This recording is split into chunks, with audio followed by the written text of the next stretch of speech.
जैसे युवा मित्रों, आप सभी को राम राम।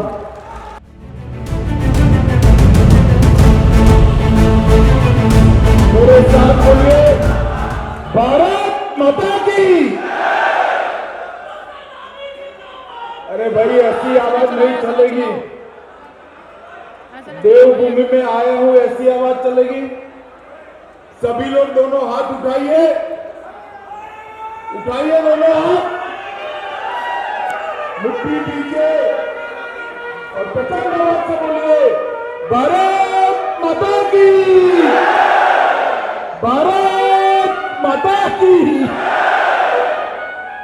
मंच पर उपस्थित श्रीमान पुष्कर सिंह धामी जी, बस हो गया भैया, उनको बंद कराओ जरा। आज जिनके निमंत्रण पर मैं यहां आया हूं, ऐसे बहुत सक्रिय और सक्षम सहकारिता मंत्री श्रीमान धन सिंह रावत जी,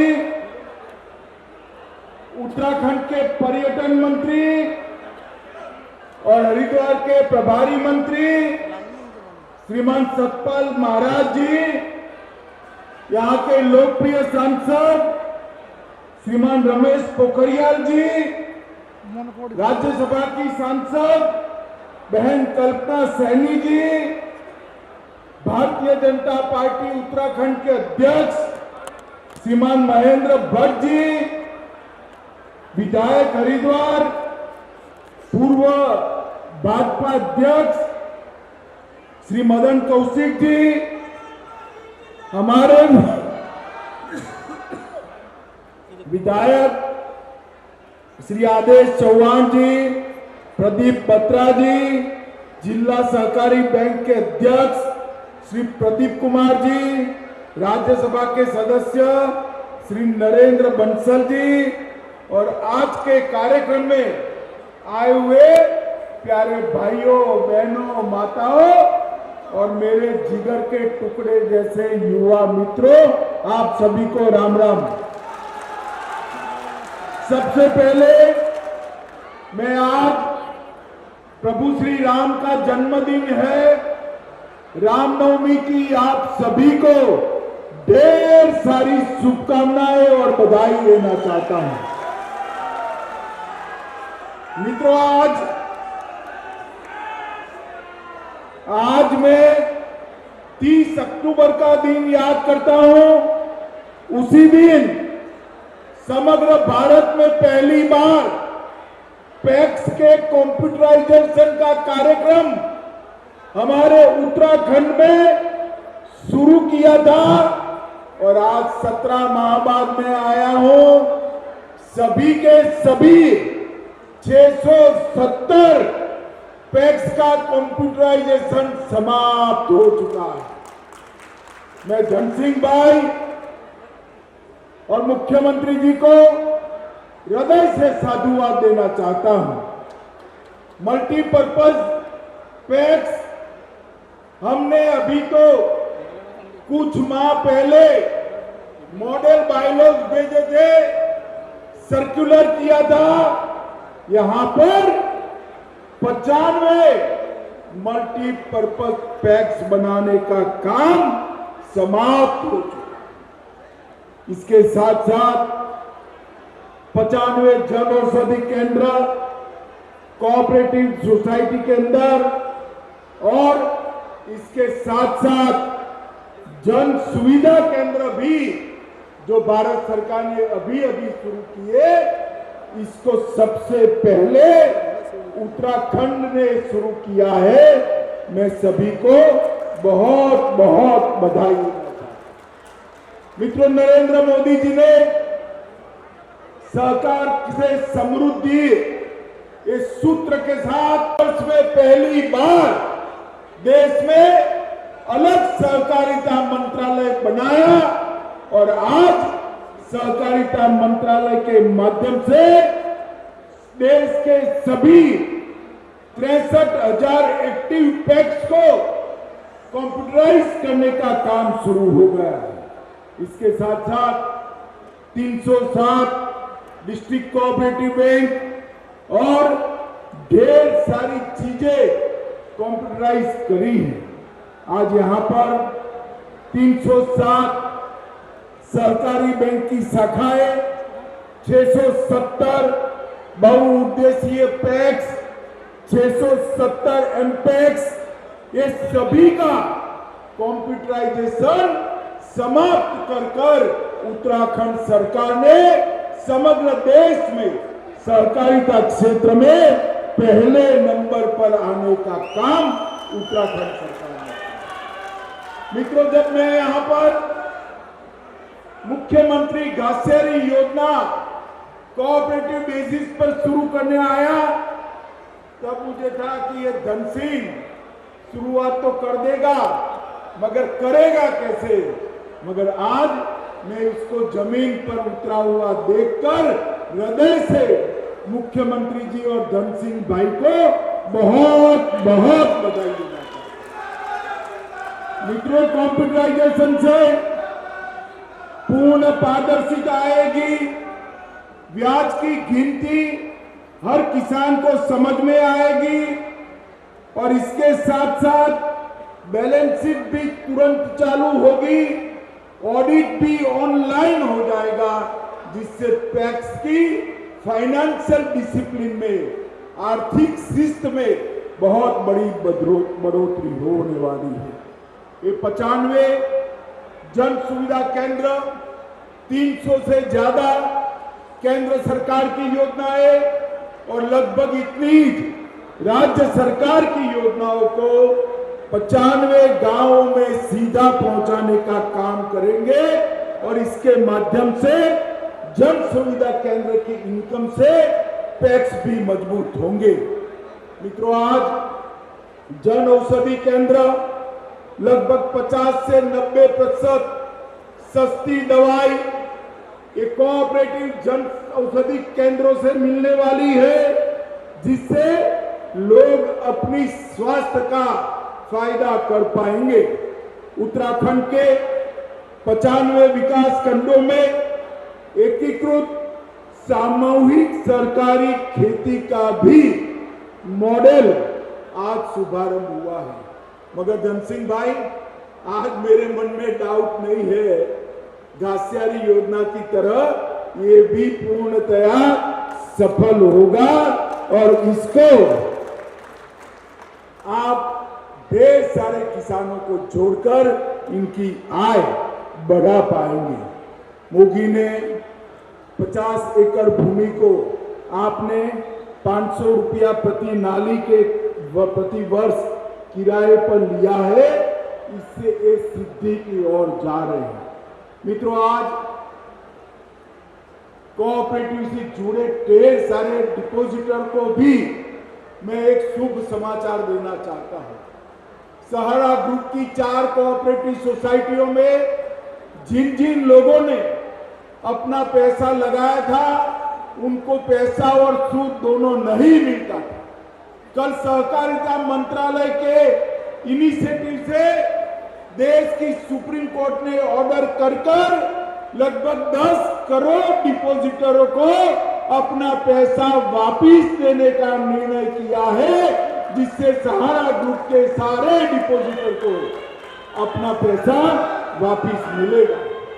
मैं आज इस कार्यक्रम के माध्यम से देश भर के सहारा कोऑपरेटिव सोसाइटी के डिपॉजिटर्स को कहना चाहता हूं, आप सेंट्रल रजिस्ट्रार कोऑपरेटिव सोसाइटीज को आपका डिमांड भेज दीजिए।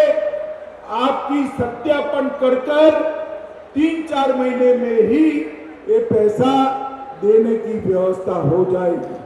मित्रों, सहकार के समृद्धि के माध्यम से मोदी जी ने ढेर सारी नई शुरुआतें की है, ढेर सारे काम किए। हम राष्ट्रीय सहकारिता यूनिवर्सिटी भी बना रहे हैं, राष्ट्रीय सहकारिता डेटाबेस भी बना रहे हैं, सहकारिता नीति भी बना रहे हैं, यूनिवर्सिटी भी बना रहे हैं, बीजों के उत्पादन के लिए मल्टी स्टेट कोऑपरेटिव बना चुके हैं, जैविक खेती के मार्केटिंग के लिए मल्टी स्टेट कोऑपरेटिव बना चुके हैं और किसानों की प्रोडक्ट के एक्सपोर्ट के लिए भी एक मल्टी स्टेट कोऑपरेटिव बनाने का काम हमने किया है। मित्रों, आने वाले दिनों में मैं मुख्यमंत्री जी को बताने चाहता हूं कि जल से नल, उसके जल व्यवस्थापन का काम भी आप पैक्स को सौंप सकते हैं। भारत सरकार ने जो मल्टी डायमेंशनल पैक्स का बायलॉज भेजा है, इसके अंदर गांव का जल व्यवस्थापन भी पैक्स कर सकते हैं। मछुआरा मंडली भी पैक्स में ही आएगी, डेयरी भी पैक्स में भी आएगी। ढेर सारे काम पैक्स के साथ जोड़ने का शुरू किया है। मित्रों, मोदी जी ने सहकारिता मंत्रालय बनाकर समग्र देश में जिनके पास बहुत कम भूमि है, ऐसे किसानों को पशुपालन, मत्स्य उत्पादन, मुर्गी पालन, ढेर सारे व्यवसायों के साथ जोड़ने का काम किया। मधुमक्खी पालन के साथ भी वो जुड़ सकते हैं और मुझे भरोसा है कि कोऑपरेटिव के माध्यम से किसानों की आय दोगुनी करने का जो स्वप्न मोदी जी ने रखा है, इसको हम बहुत जल्द सिद्ध कर लेंगे। मित्रों, आज मैं इस मंच से उत्तराखंड सरकार को हृदय से साधुवाद देकर मेरी बात को समाप्त करना हूं कि जितने इनिशिएटिव कोऑपरेटिव में हमने लिए हैं, उत्तराखंड सरकार ने सभी को जमीन पर उतारकर देवभूमि के छोटे किसानों के भले के लिए काम किया है।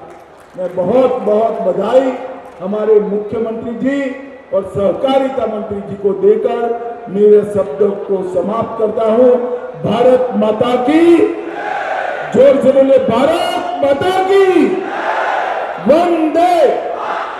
भाइयों बहनों, आज आदरणीय अमित जी द्वारा उन योजनाओं का शुभारंभ किया जा रहा है। उन योजनाओं से निश्चित रूप से जो हमारा अंत्योदय का सिद्धांत है, समाज के अंतिम छोर में खड़े हुए व्यक्ति तक कहीं न कहीं सहायता पहुंचनी चाहिए। हमारा सहकारिता विभाग पहुंचना चाहिए, सहकारिता पहुंचनी चाहिए। उन सभी को निश्चित रूप से आज के कार्यक्रम से लाभ होने वाला है। मैं आज के अवसर पर बहुत ज्यादा न कहते हुए केवल इतना कहना चाहता हूं कि आदरणीय अमित शाह जी के नेतृत्व में यह मंत्रालय देश में सहकारिता आंदोलन को और अधिक मजबूत करने के लिए एक प्रशासनिक, कानूनी और नीतिगत ढांचा प्रदान कर रहा है। भाइयों बहनों, ये सहकार से लेकर समृद्धि तक के स्वप्न को साकार करने के लिए आदरणीय प्रधानमंत्री मोदी जी ने जो ऐतिहासिक कदम उठाते हुए अलग सहकारिता मंत्रालय का गठन किया था और उसका निर्णय लिया था, और ये सहकारिता मंत्रालय का दायित्व आदरणीय अमित शाह जी को देकर ये बता दिया था कि सहकारिता का हमारे देश के लोगों के लिए कितना बड़ा महत्व है, कितना बड़ा इसका उपयोग है। ये आदरणीय अमित शाह जी के नेतृत्व में लगातार इस काम को आगे बढ़ाया जा रहा है। भाइयों बहनों, आज अत्यंत ही महत्वपूर्ण कार्य जो कि पूर्ण रूप से कंप्यूटरीकृत होने के साथ एमपैक्स और अधिक प्रभावी एवं पारदर्शी होकर कार्य कर पाएंगे। इन एमपैक्सों से जन सुविधा केंद्रों, जन औषधि केंद्रों का शुभारंभ किया जाएगा। यह कदम समाज के गरीब और वंचित वर्ग के लिए अत्यंत ही लाभकारी सिद्ध होगा। भाइयों बहनों, हम लगातार आज आदरणीय प्रधानमंत्री मोदी जी के नेतृत्व में अनेकों निर्णय ले रहे हैं। उत्तराखंड राज्य को आगे बढ़ाने के लिए विकल्प रहित संकल्प लेकर कि उत्तराखंड हिंदुस्तान के श्रेष्ठ राज्यों में शामिल हो। और जैसा बाबा केदार की भूमि से आदरणीय प्रधानमंत्री जी ने 5 नवंबर 2021 को कहा था, उनके मुंह से शिव रूपी शब्द निकले थे कि 21वीं सदी का तीसरा दशक उत्तराखंड का दशक होगा। उस दशक को बनाने के लिए दिन रात प्रयास कर रहे हैं। आप सबके आशीर्वाद से, आप सबके सहयोग से हम लगातार आगे बढ़ रहे हैं। अनेकों हमने पिछले समय में फैसले लिए हैं। पिछले दिनों हमने नकल विरोधी कानून, जो कि पूरे देश का सबसे कठोर कानून, यहाँ के नौजवानों के, यहाँ के भाई बहनों के, हमारे बेटे बेटियों के हित में नकल को रोकने के लिए और सारी भर्ती प्रक्रिया पारदर्शी तरीके से हो, इसका निर्णय भी हमने लिया है। भाइयों बहनों, हम कोई भी बड़ा फैसला लेते हैं तो हम उस फैसला लेने से कभी पीछे नहीं हटेंगे। मैं आपसे कहना चाहता हूं। लेकिन हमारा जो विपक्ष है, जिनके पास जमीन नहीं है, जिनकी जमीन पूरी तरह से गायब हो गई है, वो लगातार जैसे हम कोई भी फैसला लेते हैं तो हमारे फैसलों पर छोटा मोटा प्रश्न चिन्ह लगाने का काम करते हैं। ऐसे करते हैं जैसे काला टीका सर पर लगाया जाता है, उस प्रकार का प्रश्न चिन्ह खड़ा करना चाहते हैं। भाइयों बहनों, मैं स्पष्ट बताना चाहता हूं, देश या प्रदेश में जब भी अच्छे काम होते हैं, ये विपक्ष हमेशा काला टीका लगाने का काम करता है, जिसके परिणाम स्वरूप तब भी उसके बाद भी हम सारे निर्णय ले रहे हैं और ठीक प्रकार से हम आगे बढ़ रहे हैं। हमने नकल विरोधी कानून बनाया तो विपक्ष में भोले भाले युवाओं को, नौजवानों को बरगलाने का काम किया। भाइयों बहनों, हमने कठोर नकल विरोधी कानून लागू करके युवाओं के भविष्य को पूर्णतः सुनिश्चित करने का काम किया है। भाइयों बहनों, यह एक नया भारत है जहां युवाओं का सरनेम मायने नहीं रखता है, बल्कि उनका परिश्रम और कौशल ही सब कुछ मायने रखता है। आइए, इस नए भारत में कुछ चुनिंदा लोग और परिवारों की नहीं, बल्कि आज सबकी आवाज सुनी जाती है। एक सामान्य से सामान्य व्यक्ति को भी देश के सर्वोच्च पद पर पहुंचाने का काम आदरणीय मोदी जी के नेतृत्व में संपन्न हो रहा है, आगे बढ़ रहा है। भाइयों बहनों, हम सशक्त उत्तराखंड चाहते हैं। विकल्प रहित संकल्प जो हमने लिया है, उसके लिए काम कर रहे हैं। आयामी योजनाएं, चाहे बाबा केदार का पुनर्निर्माण का काम हो, चाहे बाबा बद्री विशाल का मास्टर प्लान हो, चाहे हेमकुंड साथ जाने वाला रोपवे हो, ऐसे अनेकों काम हो रहे हैं। चाहे हरिद्वार में मेडिकल कॉलेज का निर्माण हो, या इसके साथ साथ ही आने वाले भविष्य में हर की पौड़ी कॉरिडोर का निर्माण का कार्य हो, ये सारे ही काम हम आदरणीय मोदी जी के और आदरणीय गृह मंत्री जी के निर्देशन और उनके मार्गदर्शन में आगे बढ़ा रहे हैं। भाइयों बहनों, आज इस अवसर पर हमारे आदरणीय अमित शाह जी हमारे बीच में, उनकी उपस्थिति में मैं आप सभी भाई बहनों से कहना चाहूंगा कि हम अपनी जनता के दुख दर्द के लिए जब तक उनके दुख दर्दों का समूल नाश नहीं कर देंगे, पूरी तरह से समाप्त नहीं कर देंगे, तब तक हम चैन से नहीं बैठेंगे, आराम से नहीं बैठेंगे। आज तो ये अवसर है हमको अपने केंद्रीय गृह मंत्री जी का, और जिनके नेतृत्व में सहकारिता का आंदोलन जो गुजरात से शुरू हुआ था, और ये सहकारिता विभाग पहली बार भारत सरकार में बना, जिनके मन की उपज है, जिनको जो इस अभियान की अगुवाई में जुटे हुए हैं। निश्चित रूप में जब हम सतत विकास की बात करते हैं तो देश के प्रधानमंत्री जी ने भी कहा है कि सहकारिता से ही देश का विकास संभव है, ये गांव का विकास है, और आज उनके मार्गदर्शन में उत्तराखंड भी आगे बढ़ेगा। एक बार मैं पुनः हृदय की गहराई से आपका अभिनंदन करता हूँ, स्वागत करता हूँ। बोलो गंगा मैया की।